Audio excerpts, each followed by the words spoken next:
নমস্কার বন্ধুরা, আজকে নিয়ে এসেছি আলু আর বেসন দিয়ে তৈরি হয়ে যাওয়া ভীষণ সহজ একটা স্ন্যাক্সের রেসিপি। বানানো খুবই সহজ আর খেতে দুর্দান্ত স্বাদের হয়। শীত পড়তে পড়তেই বিভিন্ন রকমের ভাজাভুজি খেতে কিন্তু মন ভীষণই চায়। তাই এই রেসিপিটা আজকের জন্য রইল আপনাদের সবার জন্য। আজকেই বানিয়ে নিন, এটা দেখে আশা করি সবার ভালো লাগবে। একটা বিনীত অনুরোধ আপনাদের সকলের কাছে, cook and bake with Moumita আমার চ্যানেলের নাম। সবার কাছে অনুরোধ রইল, একবার আমার চ্যানেলটাকে সাবস্ক্রাইব করে দেবেন, তার সাথে সাথে এই ডান দিকে থাকা বেল আইকন প্রেস করে অল বাটনটাও প্রেস করে দেবেন।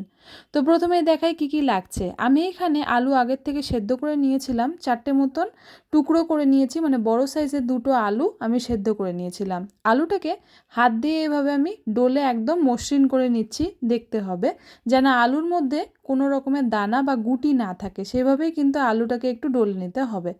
এখানে আমি প্রথমে হাফ কাপ মতন বেসন দিয়ে দিচ্ছি।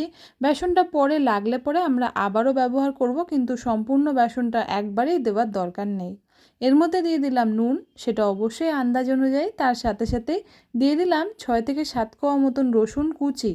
দিয়েছি এখানে 2টো মতন কাঁচা লঙ্কা, সেটাকেও একদম ছোট ছোট করে কেটে নিয়েছি। আর তারই সাথে সাথে এখানে দিয়ে দিলাম ধনিয়া পাউডার হাফ টিস্পুন, আর দিয়ে দিচ্ছি কাশ্মীরি লাল লঙ্কার গুঁড়ো এখানে হাফ টিস্পুন।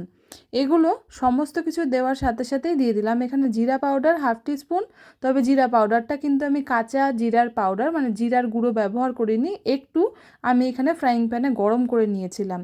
এবার সব কিছুকে মাখা হয়ে গেল একসাথে। মাখার পর দেখতেই পাচ্ছেন এখানে কিন্তু একটা চ্যাটচ্যাটে ভাব রয়ে গিয়েছে। তো সেই জন্যই আরও হাফ কাপ মতন বেসন দিয়ে মিলিয়ে নিলাম।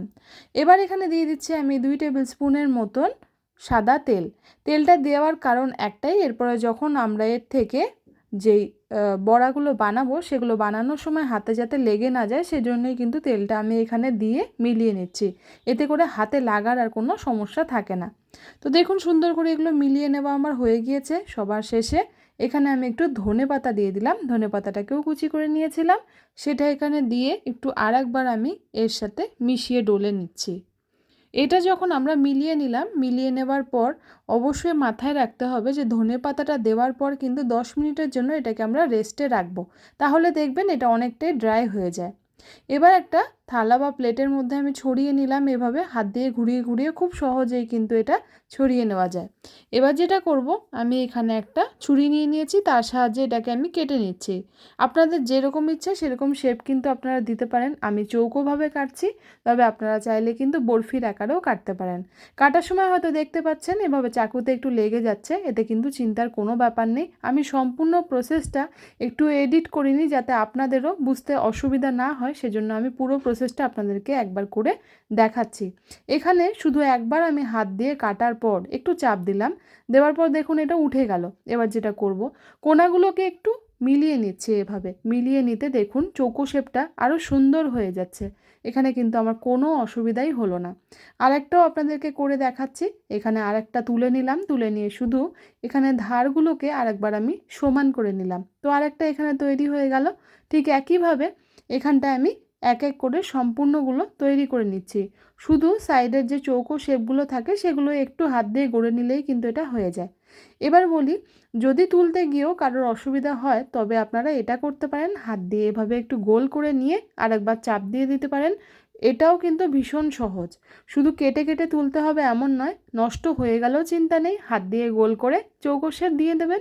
এখানটায় দেখুন কত সুন্দর হয়ে গিয়েছে। আমার কিন্তু ওঠাতে গিয়েও এক ফোঁটা লাগছে না, বা হাতে কিন্তু এক ফোঁটাও চ্যাটচ্যাটে ভাব মনে হচ্ছে না। এগুলো আমার একদম তৈরি হয়ে গেল। তৈরি হওয়ার পর আপনারা চাইলে একটা এয়ারটাইট কন্টেনারে কিন্তু রেখে দিতে পারেন, পরে ভাজতে পারেন, বা যদি তখন ভাজতে চান তাহলে আমার মতোই তেল গরম করে এটাকে ভেজে নিতে হবে। এখানে এক এক করে আমি ভাজার জন্য দিয়ে দিলাম। দেখুন আমার কিন্তু ভাজতেও কোনো অসুবিধা হচ্ছে না, এটা ভাজা ভীষণই সহজ। শুধু এক পিঠ ভালো মতো লাল করে নিতে হবে, তারপর আর এক পিঠ উল্টে পাল্টে দিতে হবে। এটা মিডিয়াম ফ্লেমে করলে পরে বেশি ভালো হয়। এখানে দেখুন কত সুন্দর রং চলে এসছে। আমরা আলুর চপ তো বিভিন্নভাবে তৈরি করে খাই, এটাকে ঠিক আলুর চপ বলা যায় না। এটা আলু আর বেসন দিয়ে তৈরি হওয়া একটা দারুণ মুখরোচক স্ন্যাক্স। খেতে দুর্দান্ত লাগে, আপনারা বানিয়ে খেলে পরেই বুঝতে পারবেন। অনেক সময় শীতের দিনগুলোতে বিকেলবেলায় স্ন্যাক্স বিভিন্ন রকমের খেতে কিন্তু ইচ্ছে করে, তো বাইরের ভাজাভুজি অ্যাভয়েড করতে পারেন। আর খুব সহজেই বাড়িতে থাকা সামান্য কয়েকটা জিনিস আপনারা দেখলেনই, কত অল্প জিনিস দিয়ে এটা তৈরি হয়ে গেল। তো বানিয়ে নিতে পারেন। আশা করি আপনাদের সকলের ভালো লাগবে। আর এটা কিন্তু চায়ের সাথেও খুব ভালো যায়। তো দেখুন এখানে আমি বাকি যতগুলো ছিল সবই এক এক করে ভেজে নিচ্ছি। খুবই সহজ। এভাবে জাস্ট এক পিঠ করলাম, করার পরে এভাবে উল্টে পাল্টে আমি নামিয়ে নিচ্ছি। এখানে দেখুন আমার প্রত্যেকটা স্ন্যাক্স আইটেম এখানে তৈরি হয়ে গিয়েছে আলু আর বেসনের যুগলবন্দি দিয়ে। আশা করি আপনাদেরও ভালো লাগবে। ধন্যবাদ।